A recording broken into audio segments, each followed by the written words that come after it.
In 5, 4, 3, 2.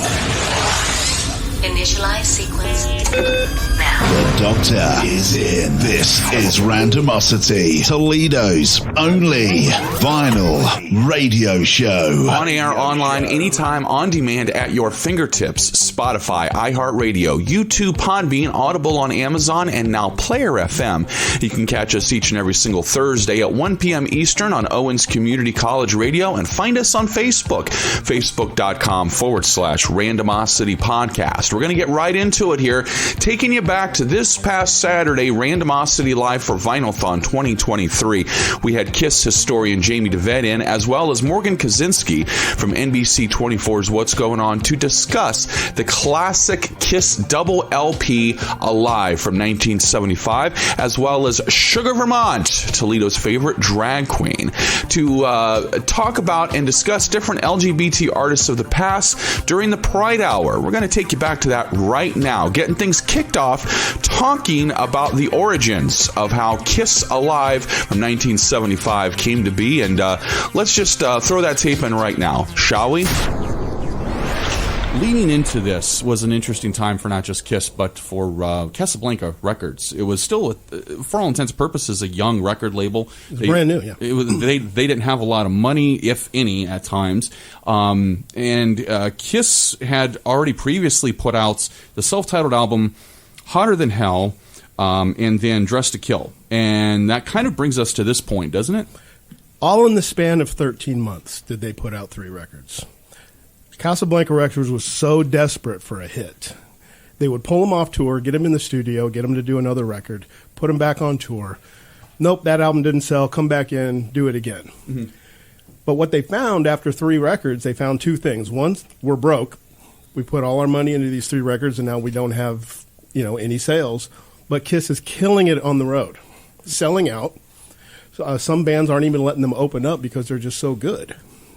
They're selling out everywhere. So Eddie Kramer, who had originally done their demo back before the first record, mm-hmm. said, hey, KISS is not a studio band. They are a live band. So let's put out a live record. And the record company at first was like, well, that's kind of like a greatest hits record, and we don't have any of those. And so he was like, trust me, you put these guys live on an album, it's going to sell. Mm-hmm. And it did. And it was a multi-million-dollar seller, sold 3 million copies, I believe, before the next record came out. That's pretty incredible. I mean, really, when you think about the time period, and really at a time when, for all intents and purposes, live albums, kind of like what you were saying, were not only like greatest hits records, but live albums, unless it was something like really special, typically didn't move a lot, did it? No, they didn't. And that was, everybody knew that KISS was spectacular live. And so the friends would say, hey, remember what I was talking about? This band that sounds really, really crappy on your turntable? But I went to see them live. Here's what they really sound like. And that snowballed. And it was like social media for back then. And word of mouth is what that's called. Right. And well, yeah, exactly. That's a technical term. Right, exactly. I mean, and that's the thing. Like, everybody in this room, I think with the exception of Roxy. No, I'm kidding. Everybody in this room came from a time before social media. Everything was either word of mouth or something. Maybe you would hear it on the radio or see it on MTV. But also keep in mind, too, 1975, MTV didn't exist. Exactly. It was all radio and record stores, and that was pretty much it. That was the only way you could get your music back then. Mm-hmm. And to drive this point home about the studio KISS and the live KISS, the album previous to Alive was Dressed to Kill. Mm-hmm. They released Rock and Roll All Night as a single. It didn't even break the top 100. And if you listen to that song, it's really boring. It doesn't even have a guitar solo in it. They didn't really have money to hire a producer. It was basically an overblown demo. But when they released Alive and Rock and Roll Night as a single, it was a top 10 hit. It's the same song. It's got the same 5 chords, right? The same lyrics, right? The same melody, but it's just a different song. Mm. And plus, you put an Ace Frehley solo in there, and that's all you need, really. I mean, Ace's stuff was good for the time. Yeah, and after his car wreck. Well, yeah, right. Yeah, right. Which we just won't discuss. The excesses of rock and roll did pay its toll on Mr. Frehley. But he got the biggest ovation at the Hall of Fame. which was interesting. Yeah. And I just kind of, and like, you could like look over and see Gene off to the side, like, Yeah. Gene was not the least bit happy about that. No. Gene, and I don't think many things make Gene happy except for money. Right. Well, yeah, that's about it. Money, and can I put my face on this? You know what I mean? Exactly. The king of licensing over there. Morgan, when we were on What's Going On yesterday, we were discussing different aspects and so forth regarding how Kiss not only changed music, but also culture to a certain degree. Wouldn't you agree? Yeah, definitely. And, just to kind of to Jamie's point, like, what a gross overassumption for record producers or even distributors to assume that a listener wouldn't want to feel what it's like to be at a live concert. You forget that with the advent of social media, there is access to so much. But when you're living in Iowa and there's one radio station and no venues, you never get a live music experience. So it seems like it's not rocket science that someone, there's how many millions of Americans just in general that had never been to a live music event and then could relate to this and think, oh, I want to listen to this whole album. Also, this idea that people would want to listen just to very tidy, buttoned-up singles while they're at home on their record player seems a little archaic. But as we talked about, too,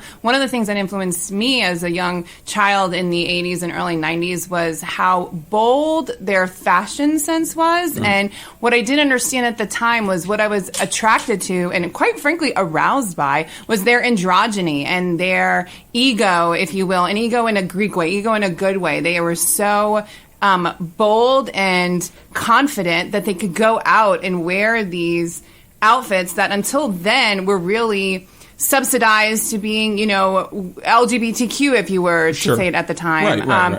Like the village people, but they weren't. And what they found was that women or people that were just attracted to them went absolutely crazy because it was incredibly sexy. Makeup is sexy. Confidence is sexy. And then Jamie said it perfectly. Like, they are a better live band, and with the costumes, with the fashion, they sort of broke down doors. They were allowing people. It's not like Axl Rose woke up and said, "I'm going to wear tight leather pants." He saw that it was okay that Kiss did it, and when he put them on, oh wow, shock and awe!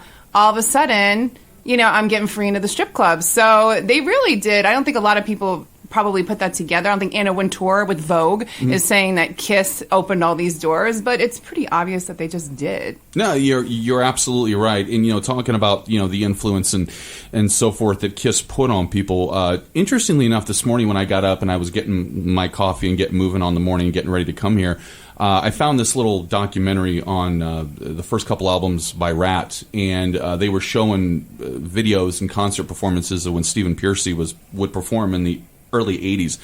And it didn't register until I watched it this morning. I'm like, oh my God, he was doing everything he could to copy Paul Stanley. It was just like, it was ridiculous. Yeah. It really was.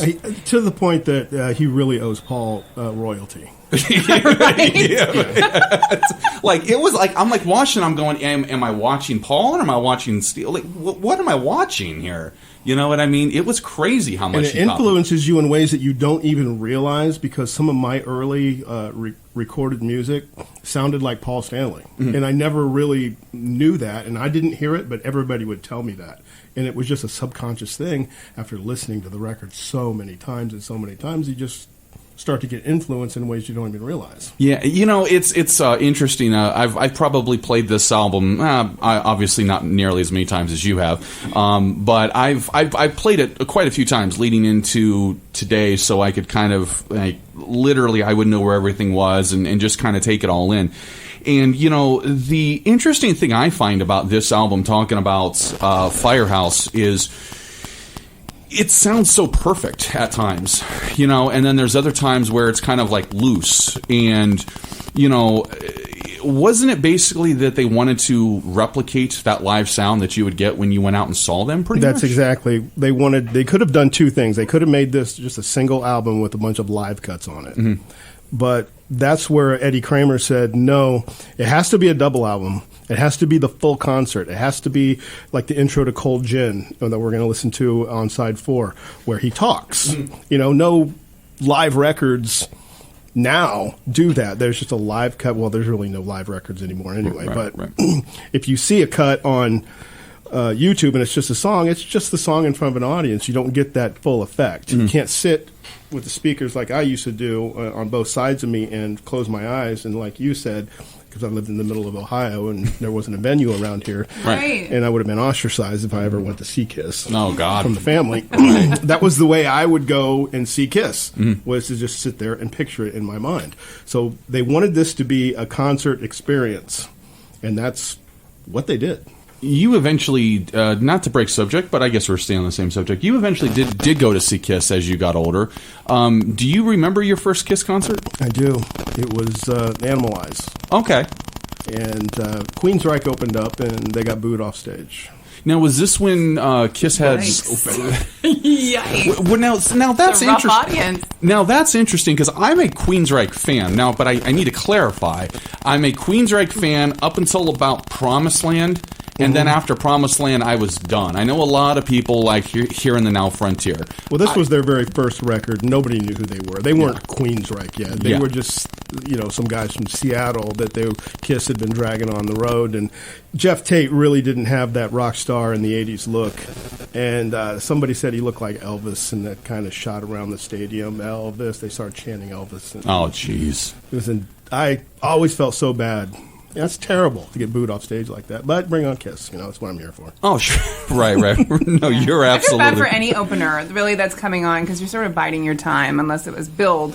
And obviously, they weren't billed necessarily behind. You know what I mean? Yeah. Well, I never got to see Kiss in their original form. And I didn't go see them on the reunion tour because some things kept me from seeing that tour. But I've always regretted not seeing the original foursome.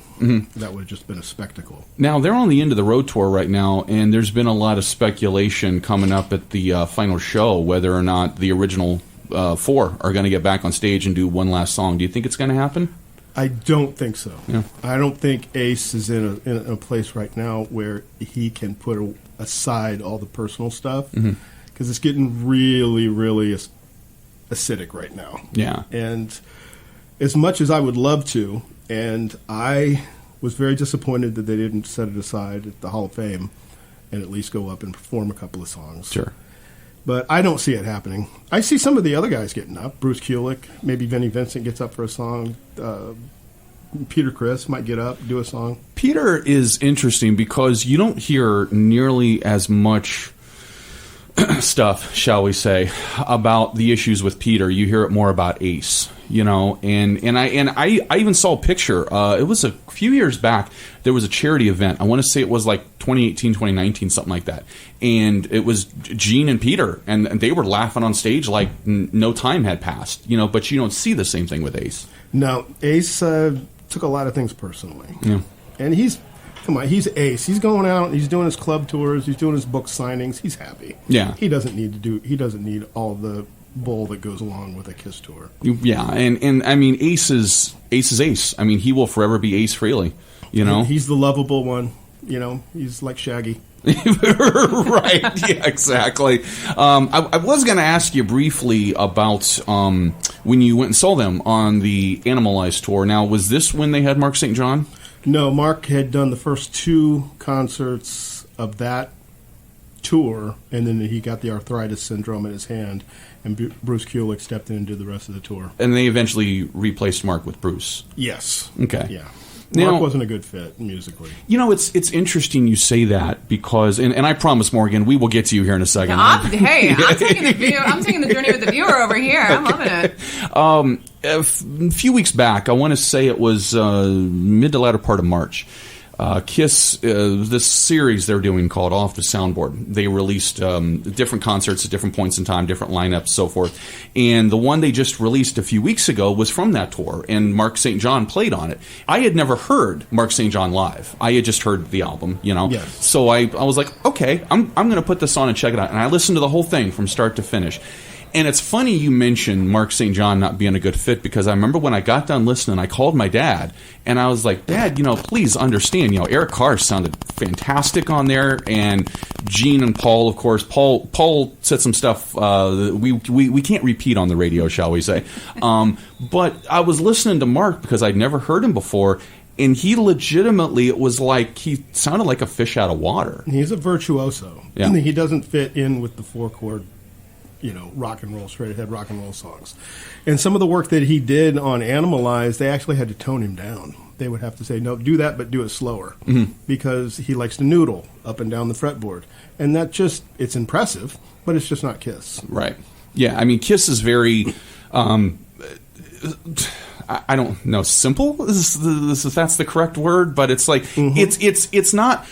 You're not breaking any new ground musically with Kiss. Nobody's ever going to accuse Kiss of being some sort of virtuoso. Right.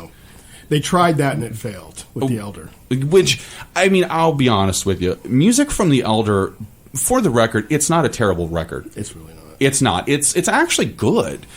But it got such a bad rap because literally you came out of everything they did leading up to that, and they did this concept album, and they tried to do something different. And it was actually a good record if you listen to it for its artistic value. But if you go into it thinking you're going to hear a traditional Kiss record, you're going to be highly disappointed. And it was. It was disappointing for everybody to hear that record. And when I saw the ad that they had on Facebook for the, I think it was Poughkeepsie, New York, it was the Mark St. John show, I had just commented in there very benignly. You know me on social media. I like to play by the rules, and I like to, of course, to not, offend, poke the bear. Right. All I said was, excuse me. All I said was, is any of the money from the sales of this going to Mark's family or to his children or foundation, or is this just another money grab? The bass player from Def Leppard loved the post. He heart reacted to it. Before they took it down, I snapped a screenshot. It was one of my favorite things in the world because I don't think they got along on their tour. Def Leppard and Kiss. I can't imagine. Yeah, Def Leppard. And it's actually funny. As soon as you mentioned Def Leppard, the first thing that popped in my head was back at the fairgrounds. Yes. There's a story here, Morgan. Do you want to tell this story, Jamie? Not on the air. Not on the air. Well, if it had anything to do with Def Leppard and those pants you were rocking in that photo, I can imagine. God. It is probably some breaking news. It was.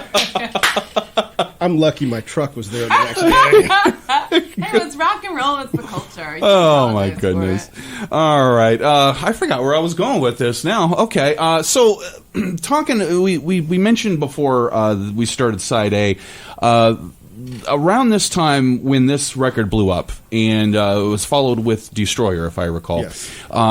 It was about this time that this thing came about where suddenly Kiss had an acronym, and it was Knights in Satan's Service. Yes, they were devil worshippers. Yes, of course, yes. And a lot of it depends on what you heard for a long time before the internet came about. It was, Gene spits blood, and they do this, and they sacrifice animals. I mean, it was everything under the sun. So kind of give us a little bit of a background, if you wouldn't mind. How did this come to be that all of a sudden Kiss became these devil worshippers? I think that it was a very, very brilliant move by the record company to put that out, that's what that meant. And to say that if you played the albums backwards, that you could hear hidden messages, because it'll ruin your record if you play it backwards, and then you got to go buy another one. Of course. The brilliant move by Neil Bogart and the record company was to put that out there and let all the 70s Midwest Karens latch on to that and pick it, because nothing is like bad press. It's nothing. Such thing as bad even Nancy press. Reagan was talking about them before she got hard on NWA. I mean, it was kind of before rap. It's McCarthyism at its best. People just saying like, "Oh, I don't want my children being exposed to something that doesn't fall into like this exact path." Where it really, if you dig way down deep, it's because they really didn't want to parent. You know what I mean? Like we're still in a culture where now we're like these elevator parents, but it wasn't like that. Even in the early 70s, early 80s, we were still sort of left to our own, devices. So if you were going so far conservative, you didn't want to have to get and really monitor what your children were listening to. So what's the easiest thing to do? Just say anything I don't know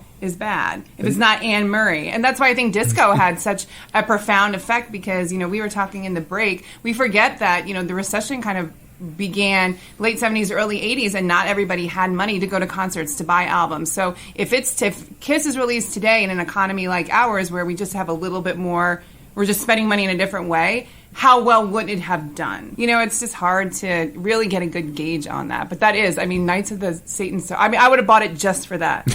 Literally. Yeah, and I think that's one of the brilliant moves by the record company was to put it out there.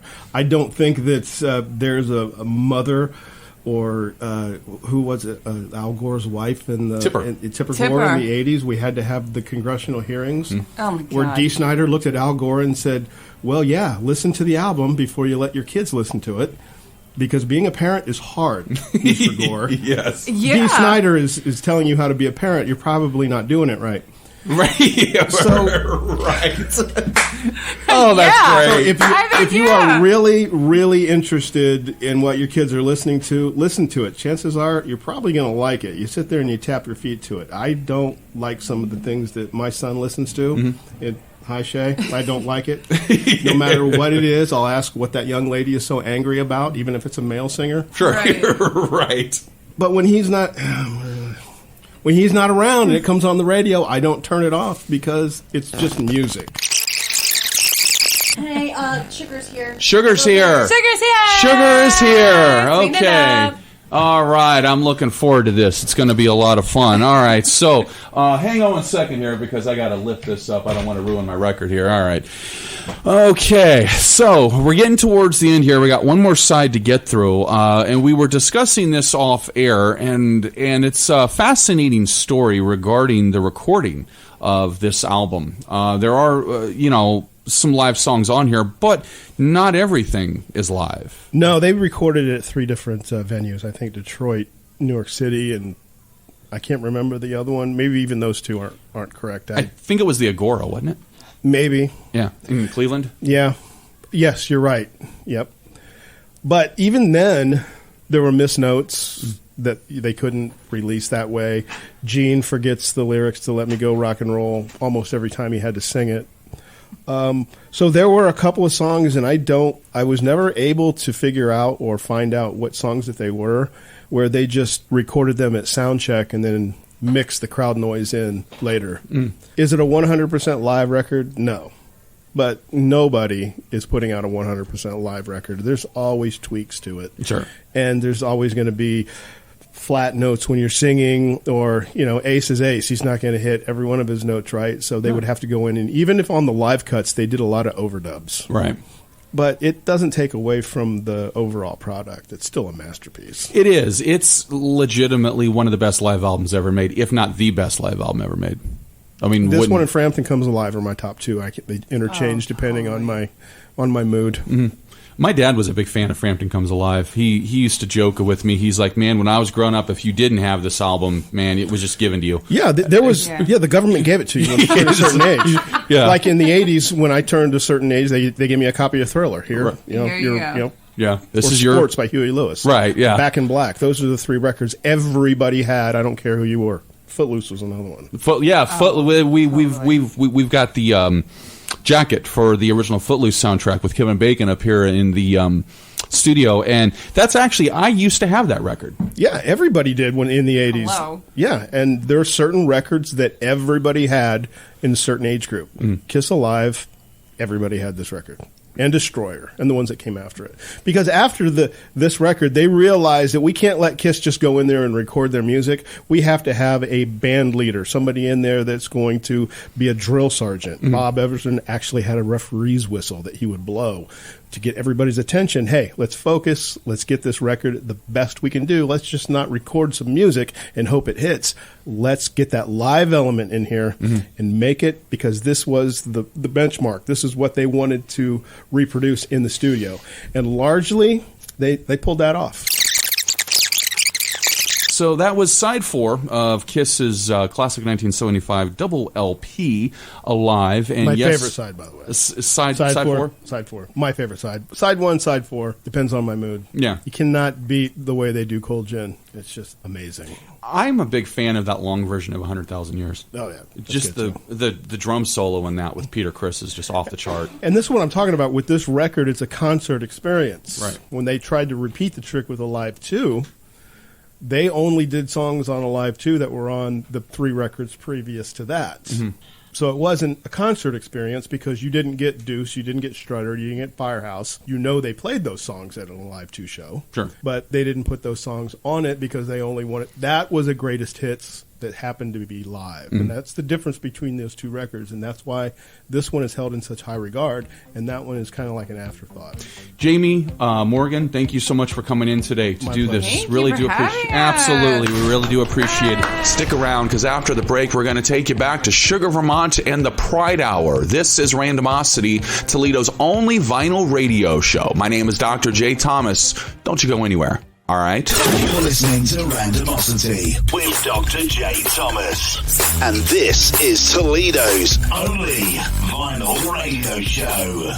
You know, when I first started this show, I never dreamed that it would become as big as what it has locally. It's been an incredible blessing. And one of those things that I've been able to be blessed with is to have great people to bounce ideas off of. One of those people is Toledo's very own drag queen, Sugar Vermonte. So when the time came to put together the Pride Hour for Randomosity Live for Vinylthon 2023, there was nobody else I wanted to have co-host the segment with me than Sugar Vermonte. And wouldn't you know it, somebody else came into the picture by the name of Roxy Lynn. So we're going to take you back to this past Saturday for Randomosity Live for Vinylthon 2023. And hope you enjoy this. All right? Freddie Mercury. Yes. Incredibly influential in the world of rock and roll and really culture. I mean, Freddie, there's a commercial that's airing right now, and I think it's for Amazon, where the girl's sitting in her bedroom and she sees the Freddie Mercury bobblehead, and she goes and buys the jacket that Freddie used to wear on stage, and she like starts dancing in class with it. It's so amazing. Yeah, Freddie was a huge influence. And influential today. I mean, Lady Gaga got her name from the song Radio Gaga.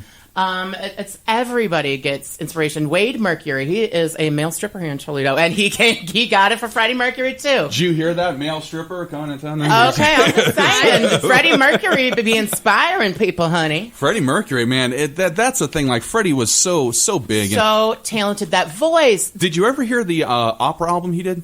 No. It's fantastic. I will literally have to look that up. That Yeah. sounds like so much fun. It is. It's very, very good. I mean, if you are a fan of his voice and how he projects, it's like you can just put it on and go, oh my God. I love the intersection of like pop and opera. I have a whole playlist, and I like put the playlist. It's classical orchestral re-recordings of pop songs. So it'll be like Lady Gaga, but like instrumental with an orchestra. Right. Beautiful. That love would it. be beautiful. Yes. I love Lady Gaga. Well, you know, secretly love. Yes. and by the way, before we go any further, for our online audience, you're listening to the Best of Toledo 2022. I've been Randomosity. waiting for that all day. I know. Oh, yes. With Best of Toledo, Sugar Vermonte. Sugar Vermonte. Maybe she's born with it, and you'll be seeing Maybe her. Cheese born with Cheese. it. Don't Yeah. get me sued by Maybelline. I ain't got no money.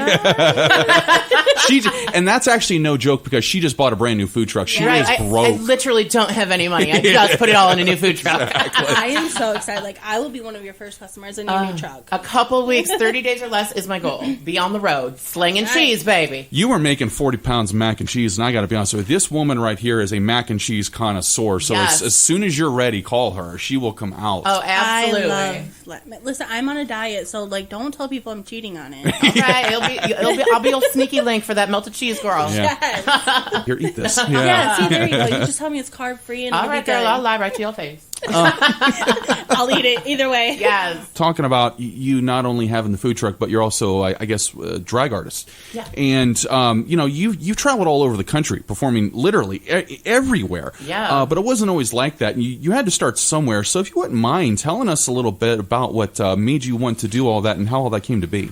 Okay, well, thank you for that question, because it's going to tie perfectly into the artist I'm going to talk most about. I started performing drag at 5 years old. I put my dog's tennis shoes in my shirt. I slapped on a pink checkered hand-me-down apron from my mother, and I performed Dolly Parton's cassette tape to the neighborhood's children. That's how gay I was. So here's the Dolly album for those watching online. Rhinestones and diamonds, baby. Love it. So that was my first foray into drag. 5 years old, my dog's tennis balls on my t-shirt, a towel wrapped on my head, and baby, I couldn't stop me from there.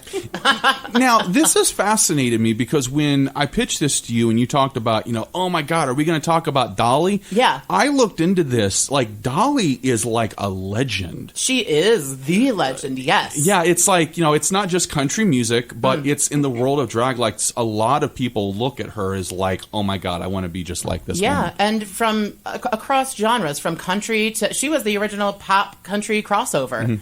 9 to 5 was number one on all the billboards or whatever they're called. But she inspired so many people, and she's been slinging hits since the 50s and 60s. I mean, she is an over-the-top personality, but she is so authentically herself that I personally was so drawn to her. Always have been.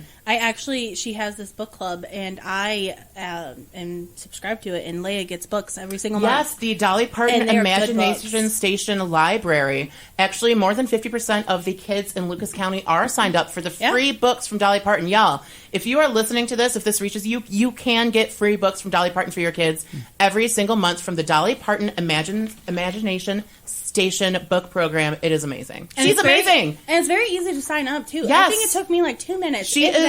Dolly Parton is America's patron saint. This woman does nothing wrong. We are having a good old time here, Randomosity Live for Vinylthon 2022, or 2023, rather. Wow. That's the second time I've done that today. Before we go any further here, I want to give props to the people at Allied Record Exchange for helping out with today's program. Over there at 710 South Reynolds Avenue in Toledo and 3253 Navarre Avenue in Oregon, Suite B. I have been shopping there for close to 10 years of my life, even shopping there before I even moved here. And it's a fantastic place to go. They were packed today. I swung through there for Record Store Day to pick up a title that they sold out of. I feel like he's going to be sad about that all day. He's going to be salty. We are going to be at dinner tonight, and I'm going to be going, they sold out of that Eric Carr record. I'll make it better later. It's okay. All right. Yeah. She'll be making it better by falling asleep. Anyways. Hey. Hey now. I love you too. All right. So this is turning into a fun... Oh, it's fun anyways. But we were talking before the break about how you got started in the business, and or I guess in the world of drag and so forth. And, you know, some of the most famous people like RuPaul, Divine, etc., the success of the Drag Race, you know, brought the drag community out into a huge positive spotlight, which, quite frankly, was long overdue. That said, do you think there have been some negative aspects that wasn't anticipated that have come about because of that? Well, that's an interesting question. I mean, obviously right now we have the culture wars where you have one side trying to demonize drag queens and make that a big deal. Right. I don't know if that's necessarily a direct correlation to RuPaul's Drag Race, although I guess you could say that RuPaul's Drag Race normalized it enough to make it scary to those people. So I guess in that way, maybe. But I mean, I really think that all of this drag queen backlash and nonsense and trying to legislate against it is blowing back in a really fun way. I don't think most people walking down the street really care. Right. I think it's the politicians who are really latching on in one of the last gasps of the culture war, like, oh God, how can we divide people so they will fight with each other instead of asking for health care? Let's get the drag queens. Oh my, it's like, it's literally almost as if they can't let the Reagan thing go. You know what? I don't know. God bless. But whatever you want to do as a politician, do it. I would just ask, instead of picking on drag queens who ain't doing nothing but shaking their tatas to Dolly Parton, perhaps fix the economy. Perhaps get me some health care. Call me crazy. God forbid. Perhaps stop a war. But yeah, legislate against drag queens. That will be fun for everyone. Yeah, well, you know, it's just, I don't get it. It's like, look, if it's nonsensical. It's a distraction. It's a classic divide and conquer tactic. And I don't think it's working. I mean, some people, of course, latch on and with their last, oh, who am I better than? Drag queens, that's all. I'm down to drag queens. Well, all right. Feel better than the drag queens if that's what you need to get through the day. But at some point, people are going to realize what a farce this all is. Drag as an entertainment form has been around since entertainment has been around. You're absolutely right. And we're not hundreds of years, thousands of years. Yeah. Since there has been entertainment, there's been drag queens. So y'all can get right over it. 15 minutes. 15 minutes.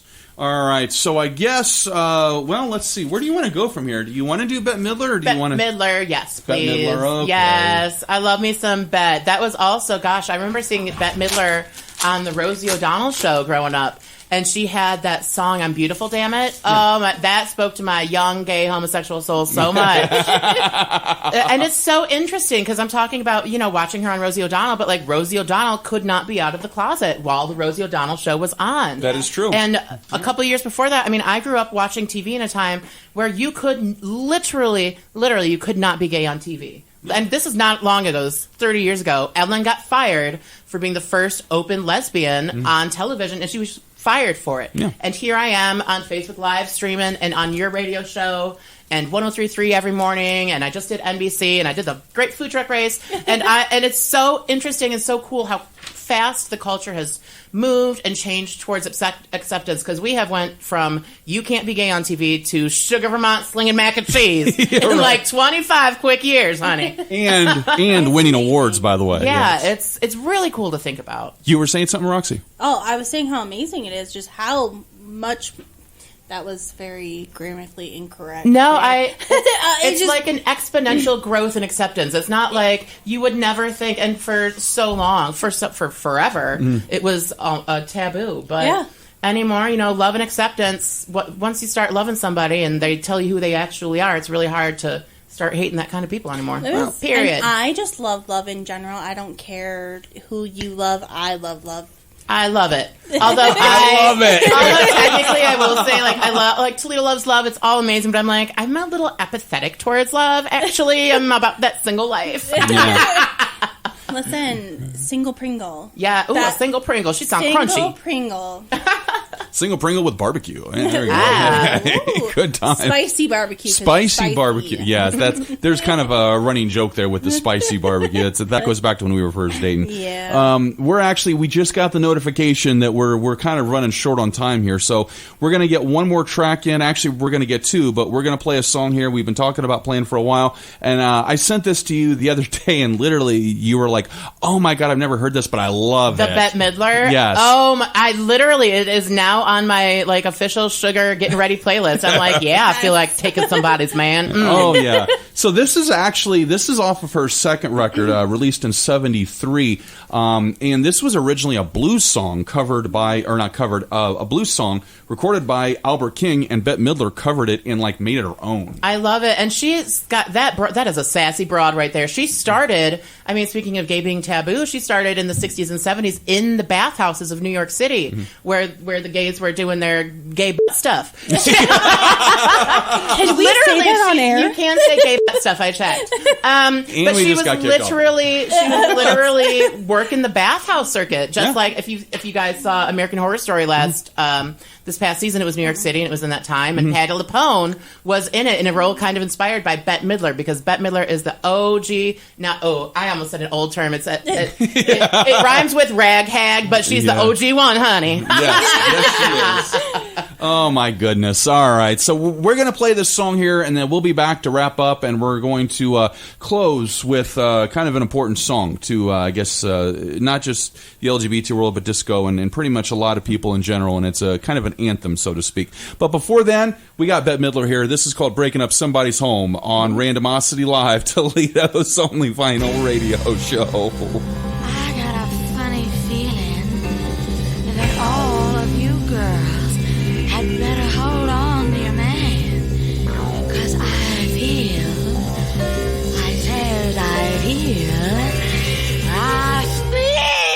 like breaking up somebody's home. See, I'm lying here all alone on a rainy night like this,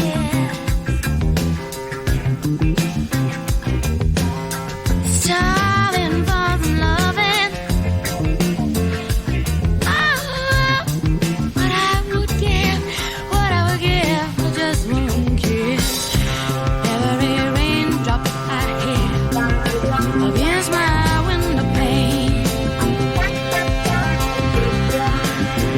and it's beating through so loud and clear. Words speak your name. See, I got no other time now that you have gone, and I feel like breaking up somebody's home.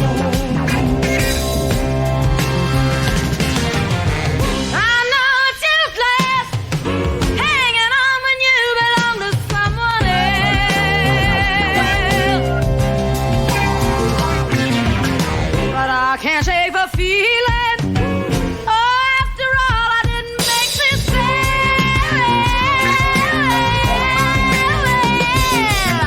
I got nowhere to turn. Now that you have gone. I saw a boy last night, and I believe I caught a chill.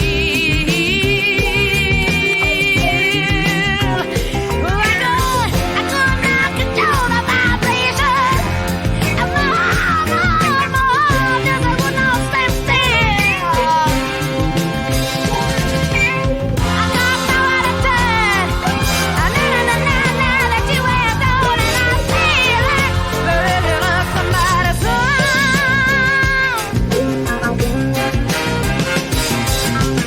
Got nowhere to run. So damn tired of being all alone, and I feel like breaking up somebody's heart.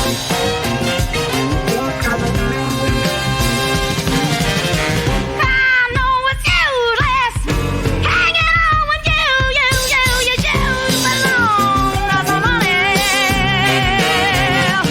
But I can't shake the feeling. Oh, after all, I didn't want it this way. I swear I did not want it this way. But I got nowhere to run.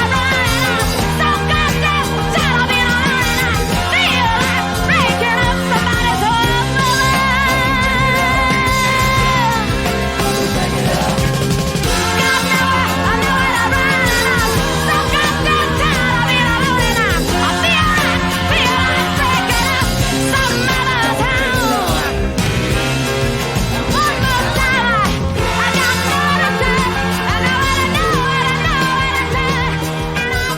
Randomosity Live, Toledo's only final radio show on Owens Community College Radio. We're having a party here in the studio with It's a Sugar whole Vermonte, party, honey. with Roxy Lynn playing Bette Midler there. I'm so excited that I turned you on to Bette Midler, or not to Bette Midler, but to this song. That song, Yeah. it's got like this jazzy vibe, and it's like I feel like breaking up somebody's home. And sometimes you just feel like that, baby.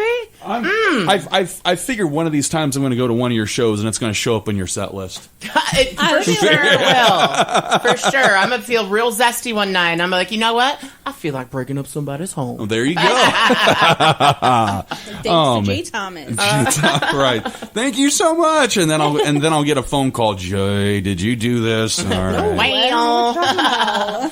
Oh my goodness. We actually we were just talking off air, and if you're following us on Facebook at facebook.com randomosity, or facebook.com / randomosity podcast, you know, we ran over on the Kiss segment. Otherwise we would be spending a little more time, but we got the notification. We got to be off the air at 6. So thank you to Sugar Vermonte for coming in. I really do appreciate it. I wish we could have had you longer, but It's fine. I've had so much fun. Thank you for having me. yes, absolutely. And thank you, Roxy Lynn, for coming in. I appreciate it. And thank you for helping me out. And of course, I will see you at home. I'll be there. Well, hopefully it's your house. You know? Yeah, that's true. Oh, man. Randomosity, Toledo's only vinyl radio show, is a production of Randomosity Podcast, LLC. Copyright 2022-2023. No portion of this program may be rebroadcast, retransmitted, or reproduced without the express written consent. There we go. Spit it out. Except for the parts with me, which I do not consent for because I like attention. Exactly. Randomosity Podcast, LLC.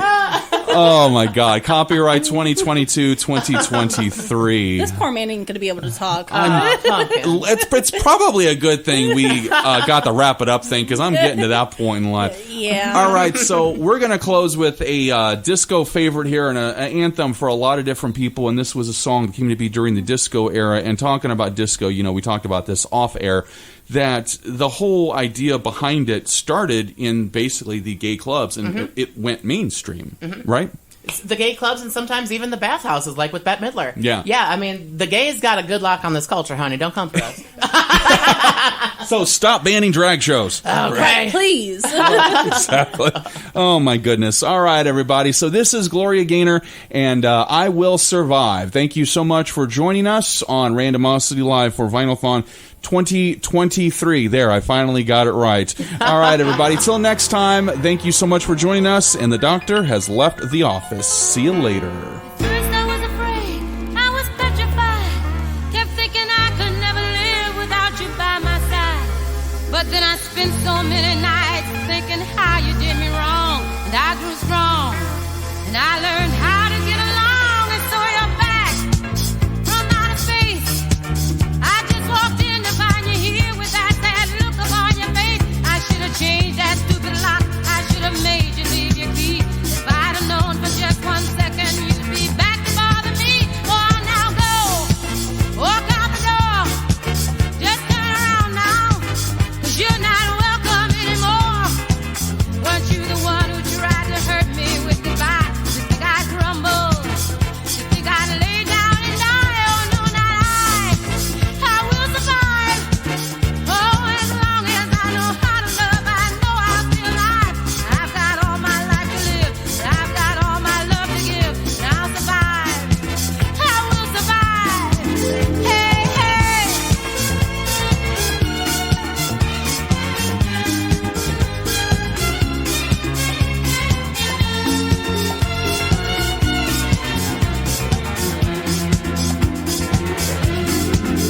It took all the strength I had not to fall apart. Just trying hard to mend the pieces of my broken heart. And I spent oh so many nights just feeling sorry for myself. I used to cry, but now I hold my head up high and you see me, somebody new. I'm not that chained up little person still in love with you. And so you felt like dropping in and just expect me to be free. Now I'm saving all my loving for someone who's loving me. Go on now, go, walk out the door, just turn around now, 'cause you're not welcome anymore. Weren't you the one who tried to break me with goodbye? You think I'd crumble? You think I'd lay down and die? Oh, no, not I will survive. Oh, as long as I know how to love, I know I'll be alive. I've got all my life to live, I've got all my love to give, and I'll survive. I will survive. Oh,